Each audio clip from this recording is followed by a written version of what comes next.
જામનગરમાં ચોરીના ગુનામાં સંડોવાયેલા 3 આરોપીની ધરપકડ કરી લેવામાં આવી। આરોપી પાસેથી રોકડ સોનાના દાગીના જપ્ત કરવામાં આવ્યા।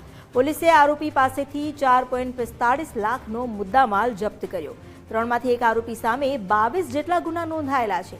ત્રણેય આરોપીઓની ધરપકડ કરી આગળની કાર્યવાહી શરૂ કરાઈ।